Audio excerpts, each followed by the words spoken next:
কাফির মুশরিকরা বিষ্ণুনবীর গালি দিতে শুরু করলো, মুহাম্মদের রব মুহাম্মদের ভুইলা গেছে, মুহাম্মদের আল্লাহ মুহাম্মদের ছেড়ে দিয়েছে। বিশ্বনবীর চাচি আবুল আহাবের স্ত্রী উম্মে জামিল বলতে শুরু করলো, কি মুহাম্মদ, তোমার শয়তানটা তোমার কাছে আসে না?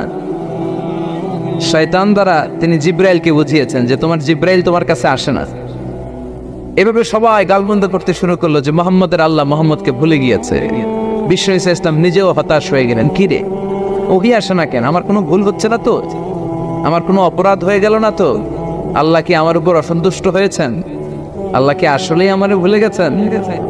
আল্লাহ কি আমাকে ত্যাগ করেছেন? তিনি কি আমার উপর রেগে আছেন? আমরাও মাঝে মাঝে এরকম হতাশ হয়ে পড়ি। এরকম হতাশ লোক আছে না নাই? কিরে আমার দোয়া কবুল হয় না কেন? আল্লাহ আমার ডাকে সাড়া দেয় না কেন? আমার জীবনে এত দুঃখ কেন? আমার জীবনে তো ভালো কিছু হয় না, খালি সব কষ্ট আমার কেন? এরকম আছে না নাই? এরকম হতাশদের জন্য এই সূরাটা একটা আলোকবর্তিকা, মোটিভেশনাল সূরা। আলহামদুলিল্লাহ পড়েন। বিশ্বনবীকে আল্লাহ আশ্বস্ত করলেন